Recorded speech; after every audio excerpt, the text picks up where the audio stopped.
우리 하나님 말씀 보도록 하겠습니다. 하나님 말씀은 요한복음 12장 1절에서부터 8절까지 말씀입니다.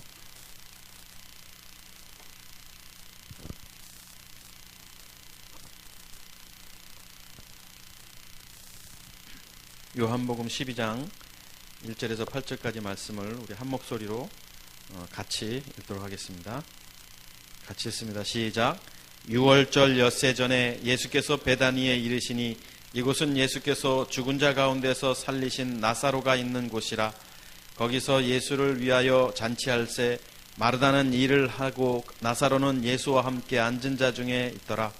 마리아는 지극히 비싼 향유 곧 순전한 나드 한 근을 가져다가 예수의 발에 붓고 자기 머리털로 그의 발을 닦으니 향유 냄새가 가득하더라. 제자 중 하나로서 예수를 잡아줄 가롯 유다가 말하되 이 향유를 어찌하여 300데나리온에 팔아 가난한 자들에게 주지 아니하였느냐 하니 이렇게 말함은 가난한 자들을 생각함이 아니요 그는 도둑이라 돈깨를 맞고 거기 넣는 것을 훔쳐가미러라. 예수께서 이르시되 그를 가만두어 나의 장례할 날을 위하여 그것을 간직하게 하라.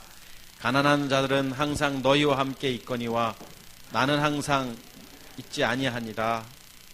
아멘. 네, 8절까지 말씀을 우리 이렇게 같이 보았습니다.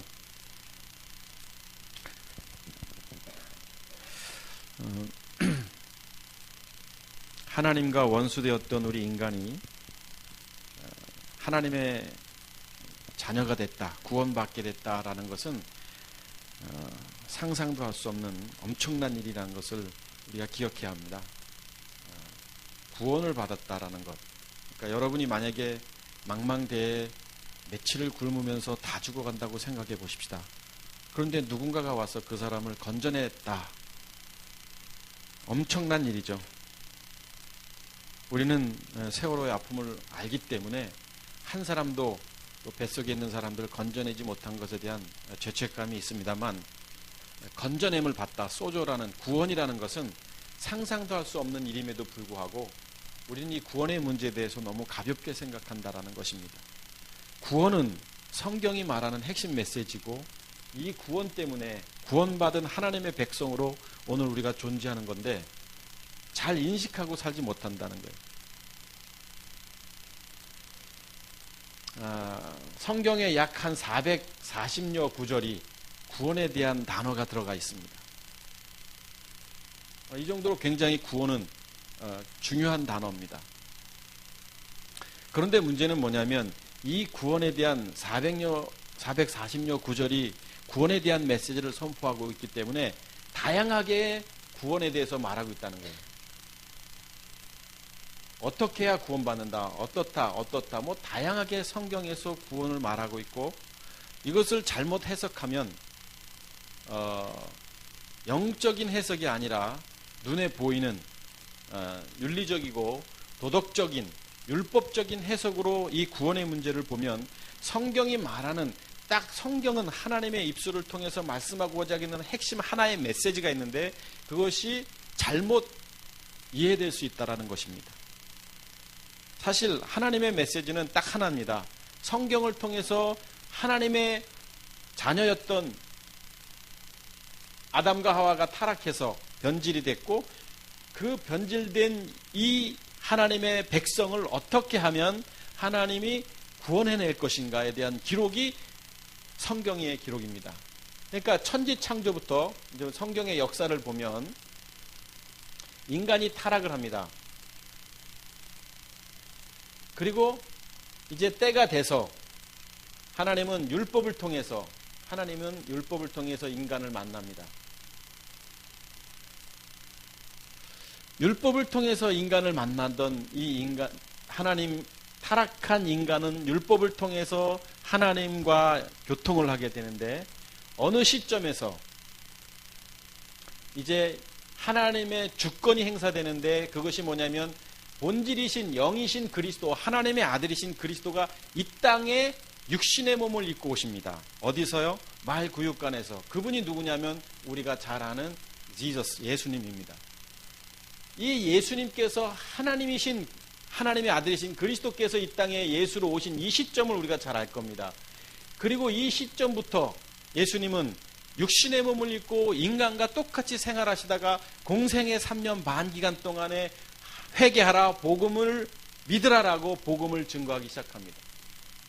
그리고 그분이 예수께서 내가 누구냐, 내가 그인 줄 믿지 아니하면, 내가 그리스도인 줄 믿지 아니하면, 이런 표현들을 쓰시면서 왜 이 땅에 예수께서 오셨고, 이분이 왜 십자가에 못 박혀 돌아가셔야 했고, 이분이 왜 그리스도로 다시 본래대로 부활하셨는가를 계속 말씀을 하셨지만, 이 당시에 많은 사람들, 심지어 12명의 제자들조차도 이 예수님의 그 말씀하심이 무슨 뜻인지 알지 못했다고 성경은 말하고 있습니다. 그리고 나서 이분은 결국 십자가에 못 박혀 돌아가십니다.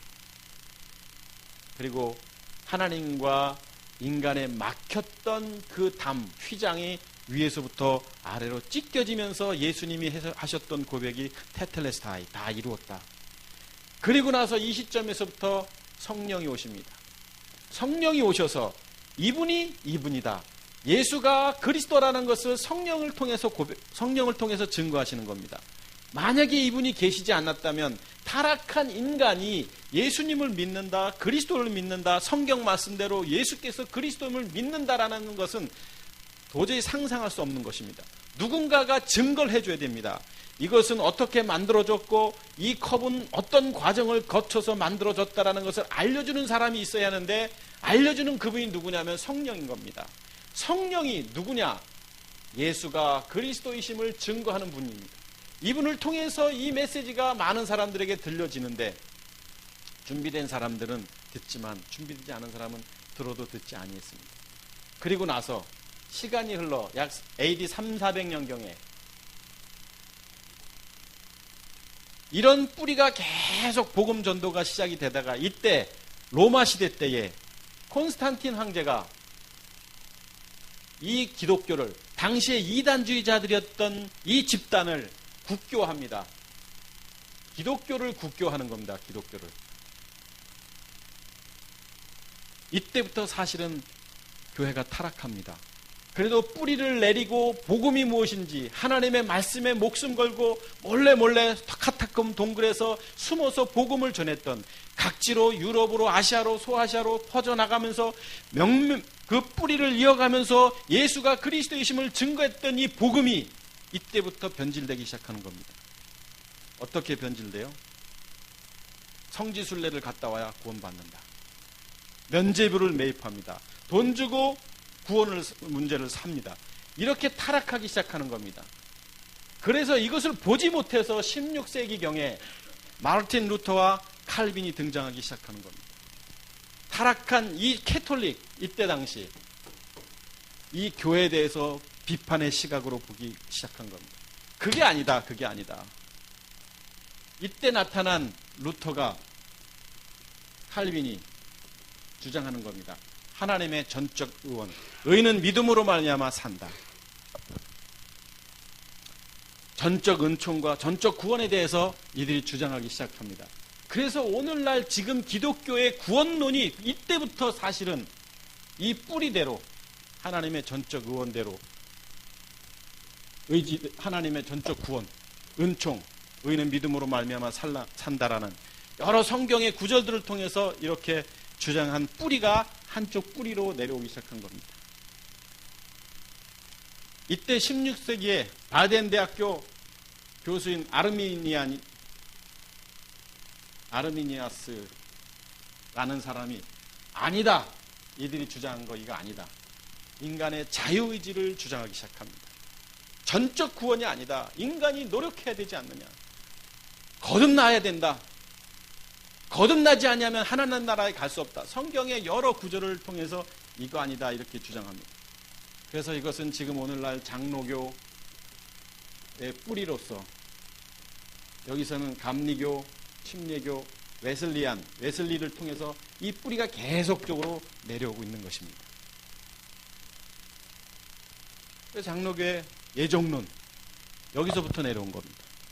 감리교나 침례교는 사실은 이 두 가지를 다, 저는 학부 다닐 때는 알미니안주의 공부를 했고, 교수가 그런 교수였으니까 신대원 다닐 때는, 대학원 공부할 때는 예정론주의 신학, 조직신학 교수한테 배우다 보니까 저는 두 가지를 다 친예교는 반반, 이렇게 미국 남친예교회는 그렇게 주장하고 있습니다.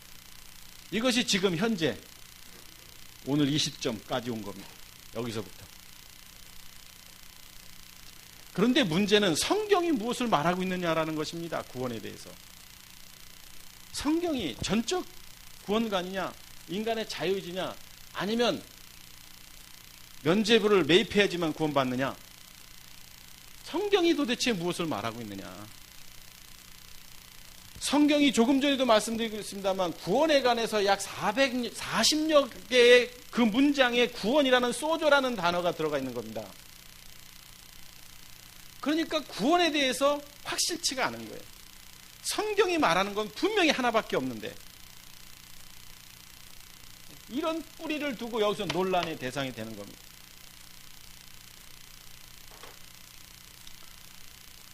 그래서 성경을 제대로 알아야 됩니다. 베레아교회 성도들은 하나님의 말씀을 묵상했습니다. 묵상했더니 그게 그거구나 라는 것을 알았습니다. 윤리적이고 도덕적으로 또 율법적으로 성경을 봐서는 안 되는 겁니다. 그렇게 보면 성경이 말하고 있는 것이 변형이 되거나 인간의 마음이 들어가게 되면 본질적인 성경의 메시지가 흔들릴 수밖에 없는 것입니다. 그냥 성경은 성경대로 봐야 되는 겁니다. 성경이 무엇을 말하고 있는지 성경이 성경을 통해서 해석을 해야 되는 겁니다. 그러나 사람은 그렇지 않죠. 조금 더 배웠고 조금 더 연구했기 때문에 연구 결과로 또 나름대로 자기의 의지로 성경을 해석하기 때문에 다양한 구원론 이런 것들이 지금까지 내려오게 됐다라는 것입니다.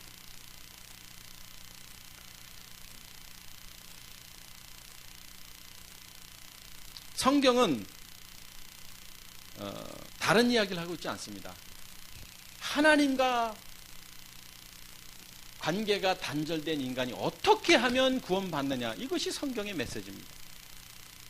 어떻게 하면 하나님의 자녀가 되느냐, 어떻게 하면 죄인된 인간이 건져냄을 받느냐, 이것에 대한 메시지 외에는 아무것도 말하고 있는 것이 아닙니다.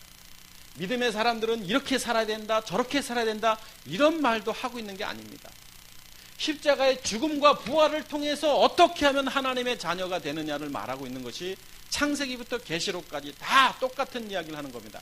단지 표현 방법이 다르고 비유를 통해서 또는 사건을 통해서, 심지어 죽은 자를 살리시는 걸 통해서 능력의 주님을 말씀하시는 것이 아니라 그것을 통해서 하나님의 나라의 일을 말씀하셨다고 성경이 그렇게 증거하고 있습니다. 그러면 여러분과 저는 성경을 어떤 시각으로 봐야 되느냐? 하나님의 자녀가 아닌 내가 이 성경을 보면서 어떻게 하면 하나님의 자녀가 될 수 있는 것인가? 하나님의 자녀가 된 이후에 거듭난 하나님의 백성, 내 안에 내가 아니라 그리스도가 계시는 사람이 됐다면 하지 말라고 해도, 그래서 영의 열매는 갈라디아서 사랑과 희락과 화평과 자비와 양성과 충성과 온유와 절제라는, 하지 말라고 해도 이렇게 살 수밖에 없는데 지금까지 본질적인 성경의 메시지를 말하지 아니하고 믿음의 사람들은 충성해야 합니다. 믿음의 사람들은 기도해야 합니다. 믿음의 사람들이라면 고난도 감당해야 합니다. 등등 부수적인 메시지를 전하니 사람들이 그것을 듣고 변화가 있을 수 있겠느냐라는 것이죠.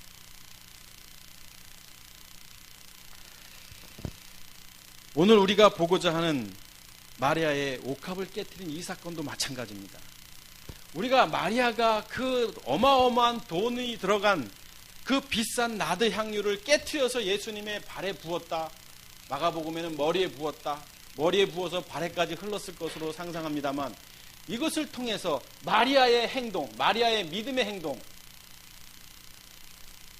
헌신, 이런 가치관으로 성경을 봐서는 안 되는 겁니다.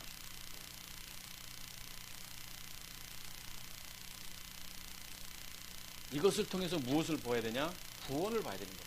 어떻게 하면 성경이 이 메시지를 통해서 전하고자 하는 것은 다 이겁니다. 성경의 어느 사건도 이거 외에는 말하고 있는 것이 아닙니다. 저는 창세기 38장을 이번 주간에 묵상을 했습니다. 창세기 38장은 야곱의 12지파 가운데 이 유다가 나옵니다. 그리고 그의 며느리 다말이 등장합니다.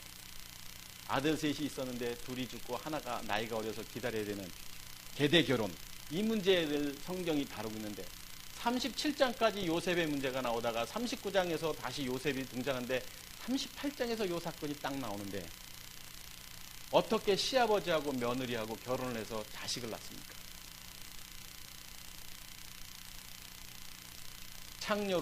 창기로 분장을 해서 시아버지와 동침하게 돼서 자식을 낳습니다. 그것도 쌍둥이 베레스와 세라. 이 사건을 보고 그럼 이 사건이 보여주는 것이 뭐냐? 구원입니다. 구원. 이 사건을 통해서 윤리적으로 어떻게 이 본문을 해석하겠습니까? 이 사건을 통해서 도덕적으로 어떻게 이 사건을 해석하겠습니까? 우연찮게 미국에 통화할 일이 있어서 친구 목사한테 이 사건 어떻게 볼래? 어떻게 해석해? 그랬더니 통화가 아니라 문자였는데 잘못 행동한 유다, 하지 말아야 할 행동을 한 유다, 이런 시각으로 보더라고요. 그게 아닙니다. 이 사람은 이 사람과 이럴 수밖에 없는 성경의 메시지는 이것을 긍정적으로 보고 유다는 다말에게 제데크라는 말을 씁니다. 너의 행동이 의로웠다고. 어떻게 이게 의로운 행동입니까? 성경은 그렇게 증거하고 있습니다. 결국 무엇을 말하고 있느냐? 우리의 시각은 다 성경의 모든 메시지는 다 구원에 대한 시각으로 봐야 하는데 그렇게 보지 않으니까 이 본문을 가지고 설교할 수 없는 겁니다. 목회자들이. 시아버지와 며느리와 이 관계를 가지고 자식을 낳았는데 여러분 여기서 누가 나옵니까? 요셉이 나오는 겁니다. 유다에게서. 이 아들 야곱의 아들 중에 요셉이 있었습니다. 베냐민 형.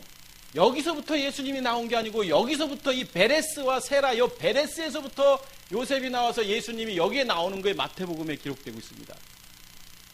이것을 비슷하게 해석합니다. 영적인 장자는 요셉이었다. 이렇게 말을 바꿉니다. 목회자들이. 무슨 영적인 장자이금? 성경을 그대로 봐야죠. 여기서부터 베레스를 통해서 이렇게 요셉이 나오고 여기서 예수님이 나오는데 그럼 이것이 뭐냐? 이게 이 말도 안 되는 이 콩가루 집안에서 이런 뿌리가 나오는데 말이죠. 기회가 닿으면 다음 주에 이 말씀을 보도록 하고요. 자, 여러분, 성경이 무엇을 말하느냐? 요한복음 20장 31절 한번 볼까요?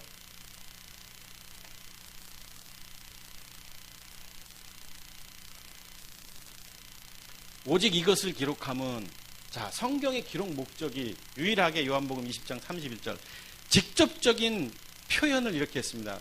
성경이 기록된 목적은 너희로 예수님께서 하나님의 아들 누구다? 그리스도이심을 믿게 하려 함이요 또 믿고 너희로 그 이름을 힘입어서 생명을 얻게 하려 합니다. 구원받게 하려 합니다. 어떻게 해야 구원받느냐? 예수께서 그리스도이심을 믿게 하려 함이요. 믿게. 이게 그래서 그러면 믿는 게 뭔지, 이것을 성경을 통해서 믿는 게 무엇인지를 우리 유추해야 되고, 성경이 기록된 목적은 바로 다 이겁니다.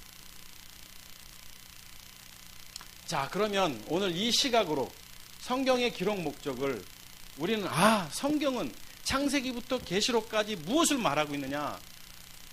구원에 관한 이야기를 하겠구나. 죄인된 인간이 어떻게 하면 하나님의 백성이 되고 하나님의 자녀가 되는 이 고정된 시각으로 이 성경을 봐야 된다는 것입니다. 그러면 오늘 우리 본문 요한복음 12장으로 한번 돌아가 보십시다.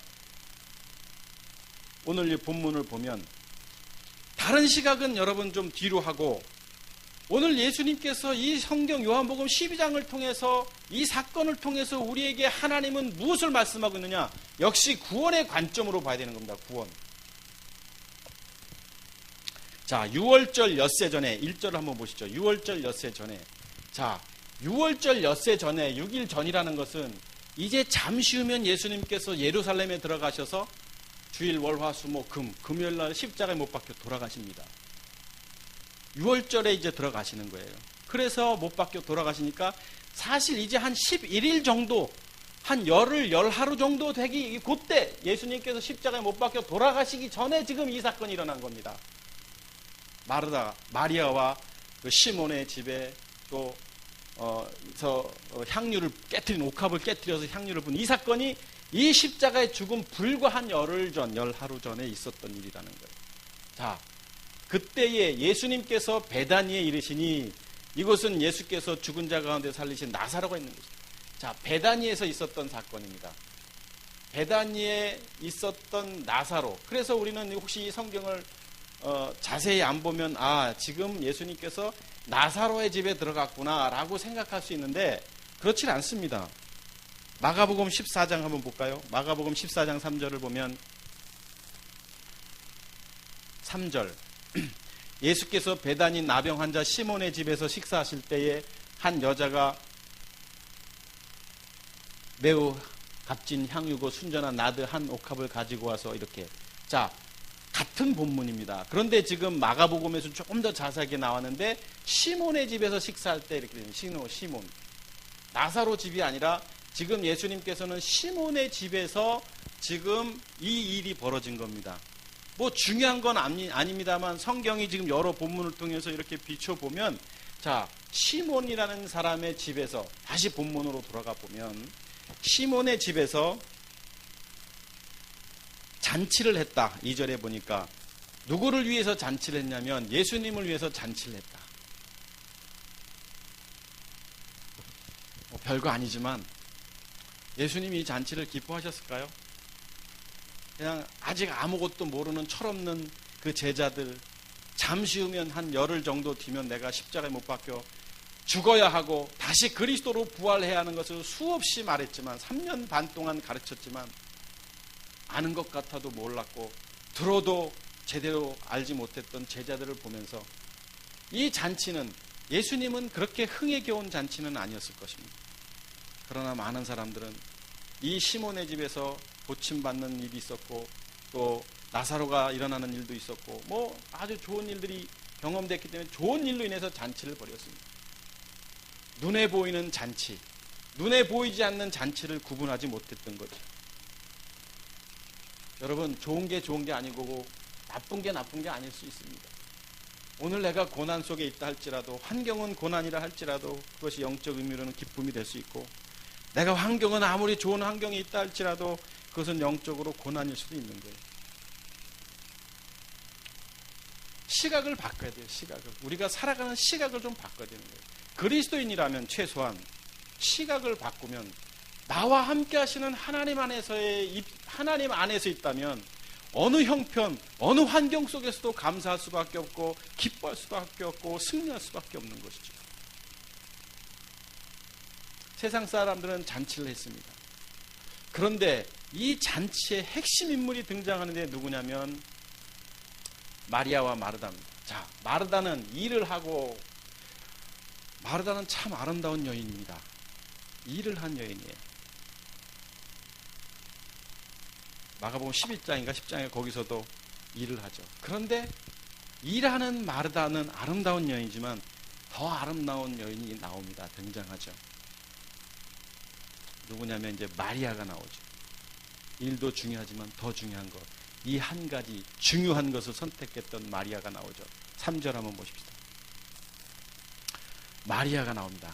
그의 동생 마리아는 지극히 비싼 향유 곧, 자, 마르다는 지금 열심히 일을 하고 있었는데, 자, 마리아는 지금 어떤 일을 했냐면 비싼 향유 곧 순전한 나드 한 근을, 나드향입니다. 히말라야 산맥에서 그 나무의 그 뿌리에서 나는 그 아주 비싼 향수입니다. 그거 한 근을 가져다가 굉장히 비싼 겁니다. 얼마냐면 여기 보니까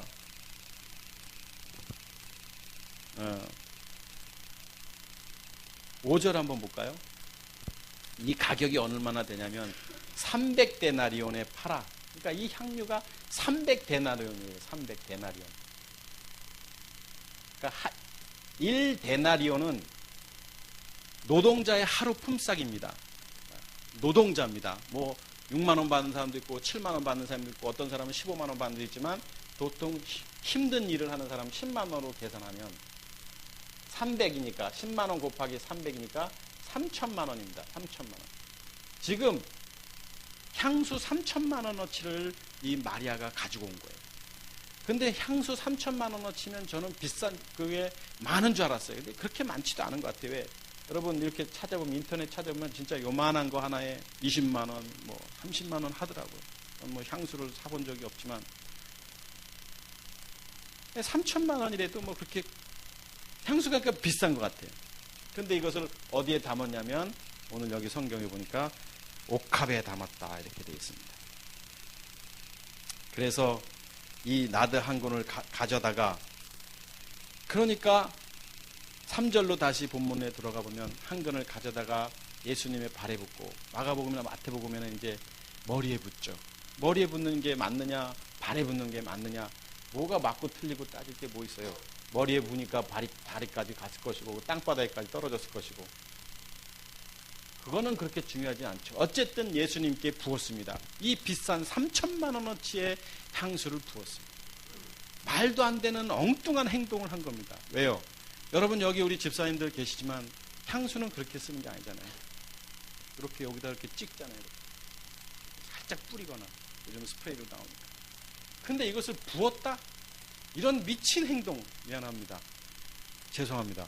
이런 행동을 한 거예요 지금 마리아가. 그것도 부족해서 붓고 자기 머리털로 그의 발을 닦으니 머리털로. 지금 이상한 행동을 하고 있습니다. 향유 냄새가 집에 가득하더라. 4절 한번 돌아가 보시죠. 제자 중 하나로서 예수를 잡아줄 가룟 유다 드디어 등장합니다. 돈에 눈이 밝았던 이 가룟 유다가 5절에 이렇게 말하죠. 이 향유를 어찌하여 300데나리온에 팔아 가난한 자들에게 주지 아니하였느냐. 6절 이렇게 말하면 가난한 자들을 생각함이 아니에요. 늘 가룟 유다 생각에는 말과 행동이 다른 겁니다. 참 무서운 사람입니다. 오늘날 우리도 마찬가지입니다. 교회 내에 말과 행동이 다른 사람들이 많습니다. 그러지 마십시오. 말과 행동이 일치돼야 되죠. 말과 행동. 말은 뻔질하게 잘하고 행동이 따라주지 않으면 그거 아닙니다. 가룟 유다 같은 사람이에요. 죄송하지만. 정직한 게 제일 좋은 거예요. 정직한 게. 자기가 부족하면 부족한 대로 표현하면 되는 것이고 자기가 알면 아는 대로 표현하면 되는 거예요. 그리스도인이라면 최소한 그래야 합니다. 있는 그대로. 덧붙이지도 좀 말고.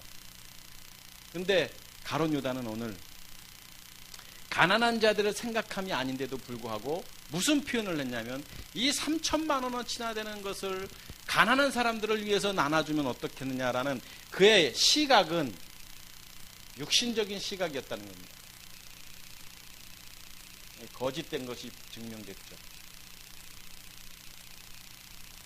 마리아는 이건 유다고 마리아는 다른 시각이었어요. 다른 시각. 그는 도둑이라. 7절 한번 보십시다. 그때 이 엉뚱한 행동을 했던 마리아와 이 가룟 유다를 보시고 예수님께서 말합니다. 그를 가만히 두어 나의 장례할 날을 위하여 그것을 간직하게 하라. 이렇게 성경은 말하고 있습니다. 그런데 오늘 여기 보면 예수님께서 7절에 장례할 날이라고 이렇게 표현되어 있는데 이 장례할 날을 위하여 간직하게 하라라는 것이 마가복음 14장 8절에는 이렇게 표현하고 있습니다. 그는 힘을 다하여 내 몸에 향유를 부어 내 장례를 미리 준비하였다. 자, 마리아는 지금 예수님의 장례를 준비한 행동입니다. 장례를 준비. 그분의 죽으심을 준비한 겁니다. 장례할 날이라는 단어가 엔타피아스모스라는 단어였었습니다. 이것은 이스라엘 백성들이 장례를 준비하기 위해서, 죽음을 준비하기 위해서 시체에다가 향유를 붓는 행위를 말합니다.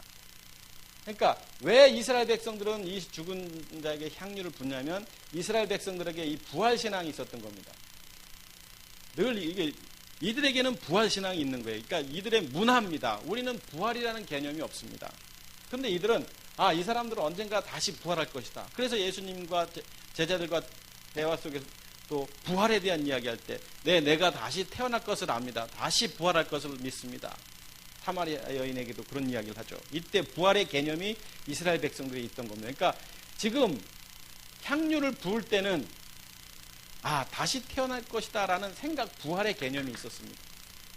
그런데 지금 가룟 유다뿐만 아니라 우리가 지금 마가복음이나 마태복음 병행 본문을 보지 않았습니다만 가룟 유다뿐만 아니라 모든 제자들이 다 똑같이 가룟 유다 편에 쓴 겁니다. 너 지금 무언 짓 한 거냐? 차라리 가난한 자에게 팔아서 주지. 그런데 예수님께서는 장례를 준비했다 이렇게 말하고 있습니다. 다시 본문으로 돌아가 보면 이렇게 표현하고 있죠. 장례할 날을 위하여 그것을 간직하게 하라 이렇게 했습니다. 간직하게 하라. 간직하게 하라라는 단어를 보니까 이건 지키다라는 단어였습니다. 테레오라는 단어였어요. 이행하다라는 단어였습니다. 지키다, 이행하다라는 게 뭐냐면 하나님의 명령, 이것에 순종하다 이런 개념적 단어입니다. 규칙, 명령, 교훈에 관련된 단어, 테레오. 사전에서는 그렇게 기록하고 있었습니다.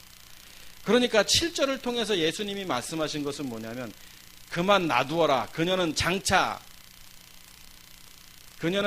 있을 나의 죽음을 생각하고 이 일을 행동했다. 하나님의 말씀 속에서 그가 한 행동을 예수님은 본 겁니다.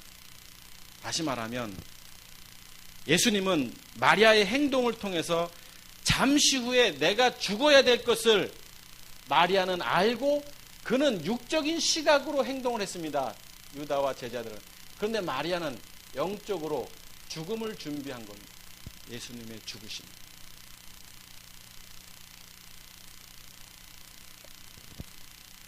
누가복음 10장 38절 한번 볼까요? 누가복음 10장 38절을 보면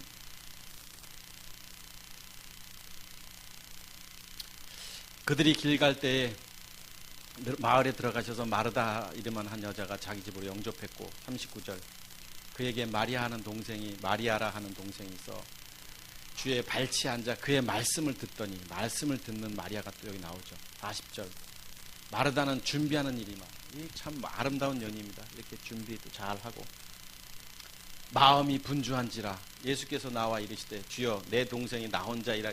여기까지는 아름다운데 여기서 또 이렇게 좀 하지 마라. 이게 인간이 다 그런 거예요. 여기까지는 참 잘한 거죠. 근데 이제 왜 나만 일하느냐? 그러니까 또 심지어 나를 도와주라. 예수님 좀 신경 좀 써주세요. 왜 나만 일하게 만드니까. 41절. 그때 주님께서 이런 말씀을 하시죠. 마르다야, 내가 많은 일로 염려하고 근심하나. 42절 아주 중요한. 마리아는 이 좋은 편을 택했다. 이렇게 되죠. 마리아와 마르다와 마리아. 이 사람은 음식을 짓는 아름다운 일을 했습니다. 말씀을 듣는 일을 했습니다. 당연히 그때 당시 예수님이 시장하셨으니까 식사 준비하는 것 당연히 중요하죠. 근데 더 중요한 말씀 앞에 섰을 때에 마리아는 좋은 편을 택했다라고 말했지만 이것이 말씀을 이야기하는 게 아닙니다. 오늘 본문 속에서 장례를 준비하는 기본 마음, 영적 마음가짐이 준비된 마리아를 말하는 거예요. 예수님께서 잠깐 유월절 엿새 전에 있을 일을 마리아를 통해서 모르셨을까요? 다 아셨던 거예요. 다. 저는 우리 가족들이 좀 영적으로 깨어있는 마리아와 같은 삶을 사시기를 축복합니다. 눈에 보이는 현상에 만족한 삶을 사는 사람들이 아니라 보이지 않는 것을 볼 수 있는 사람들이 돼야 하는 거예요. 그런데 세상을 보면서 세상을 보고 세상은 그림자라고 성경은 말하고 있다면 그것을 통해서 영적인 하나님의 시각과 하나님의 관점을 봐야 하는데 그렇게 보지를 않습니다. 좋은 편을 택했다. 다시 말하면 본문으로 돌아가 보면 마리아는 좋은 편을 택했다. 십자가의 죽음과 부활을 그는 보았던 것입니다. 저는 성경을 통해서 늘 십자가의 죽음과 부활을 봅니다. 어느 본문을 보더라도 성경이 말하고 있는 것은 역시 죽으라는 거구나. 죽지 않으면 거듭나지 않는 거구나. 그럼 어떻게 해야 죽는 것인가? 어떻게 해야 죄의 몸, 사망의 몸, 옛사람을 못 박을 것인가? 그런 관점에서 성경을 봅니다. 그리고 죽음 뒤에 부활을 보고 부활 이후에 하나님의 이 영광의 삶을 보게 됩니다. 그것을 성경이 뭐라고 표현하고 있냐면 그리스도의 비밀, 교회의 비밀이라고 말하고 있는 겁니다. 십자가의 죽음과 부활을 그리스도의 비밀이다, 교회의 비밀이라고 이렇게 말하고 있는 것입니다. 에베소서 5장 23절, 에베소서 5장 32절 한번 같이 읽어보겠습니다. 시작. 이 비밀이 크도다. 나는 그리스도와 교회에 대해서 말하노라. 그리스도 비밀, 교회 비밀에 대해서 사도 바울이 말합니다. 그리스도는 비밀인 거예요. 여러분, 비밀은 아무나 아는 게 아니에요. 비밀은 아는 사람만 아는 게 비밀이에요. 며느리에게도 안 알려줍니다. 이 맛의 비밀은, 비법은 비밀입니다. 뭐가 비밀이냐? 그리스도가 비밀이에요. 오늘날 교회 다녀서 하나님 천국 백성 된다. 그게 비밀 같아요? 그럼 왜 성경에서 그리스도를 비밀이라고 말하고 교회를 비밀이라고 말하냐고요? 지금은 비밀이 알려졌다고요? 천만에 사단이 말씀을 그렇게 알려지게끔 할까요?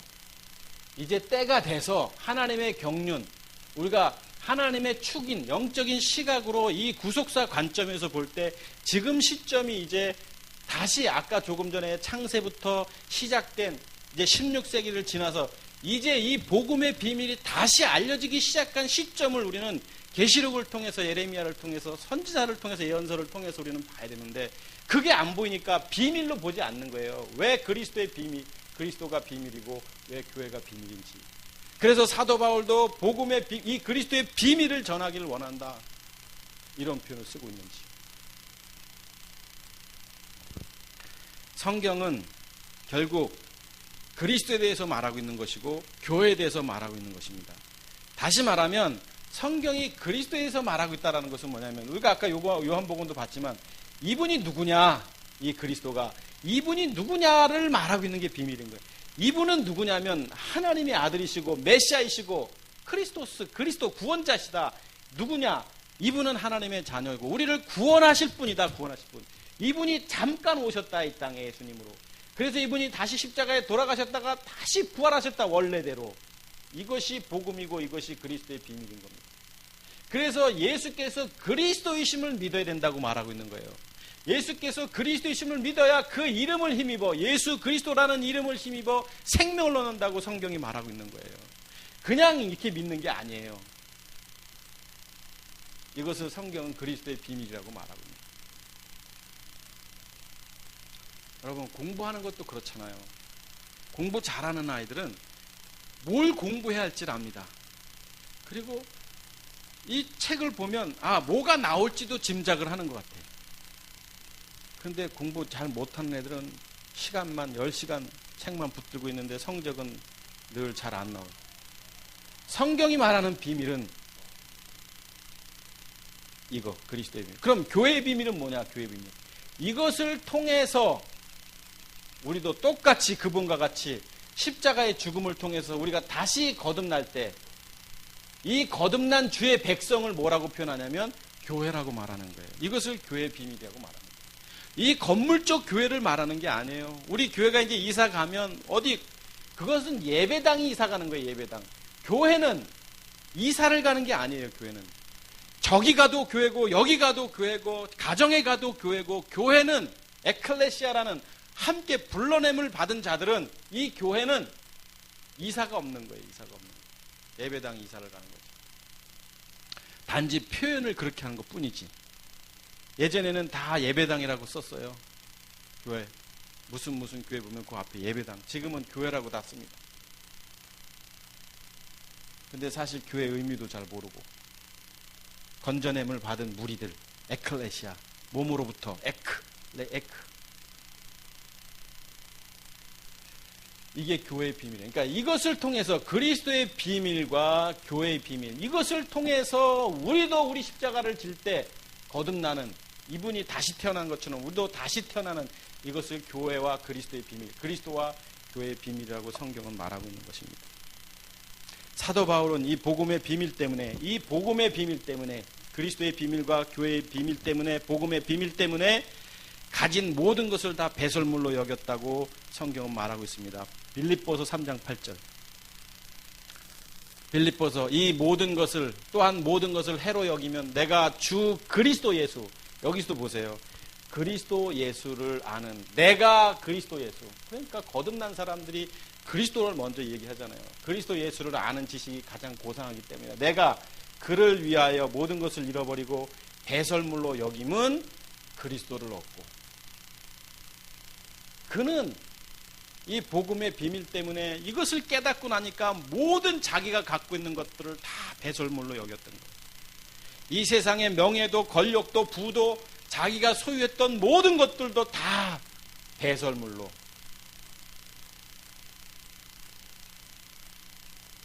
이게 뭐가 그렇게 중요하겠어요, 배설물? 뭐 때문에? 그리스도를 얻었기 때문에.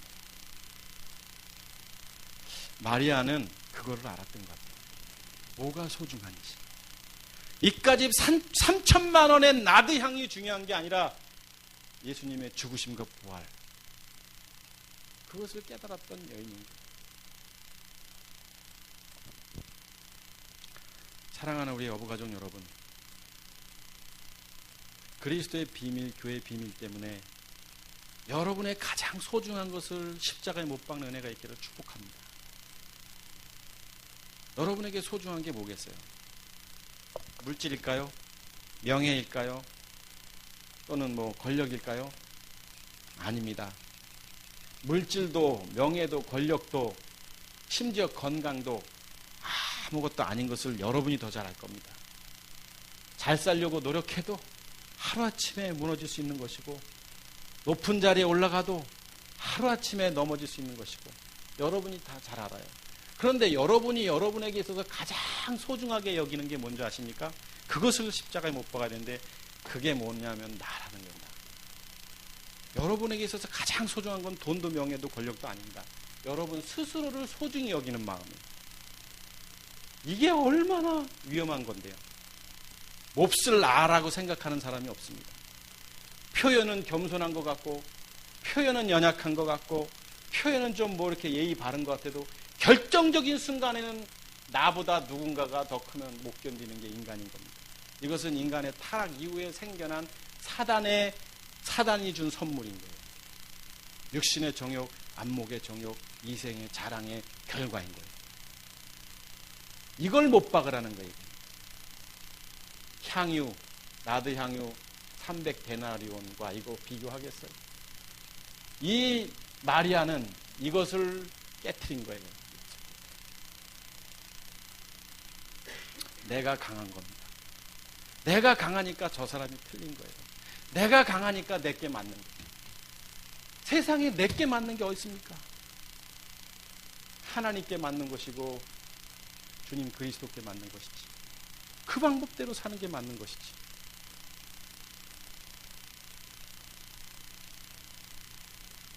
마리아는 이런 행동을 했던 것은 뭐냐면, 그분의 죽으심을, 십자가의 죽으심을 기억한 거예요.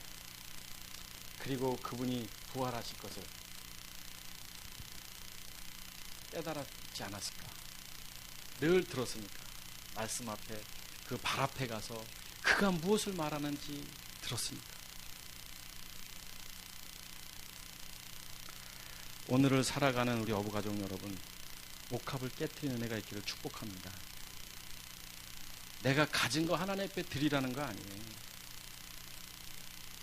나 자신을 버려야 되는 거예요. 나 자신을 못 박아야 돼요.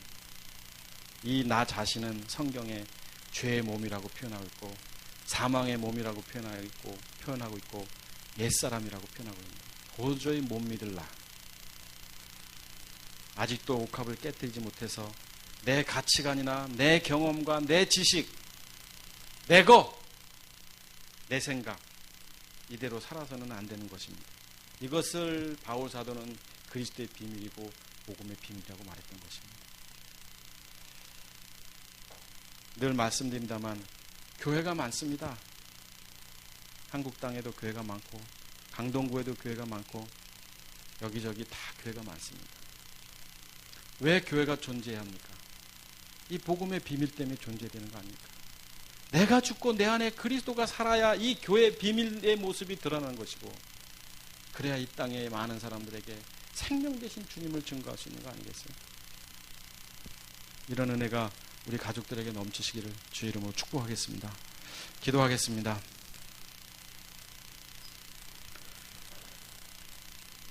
우리 한번 이 시간에는 합심해서 기도했으면 좋겠습니다. 사랑하는 여러분,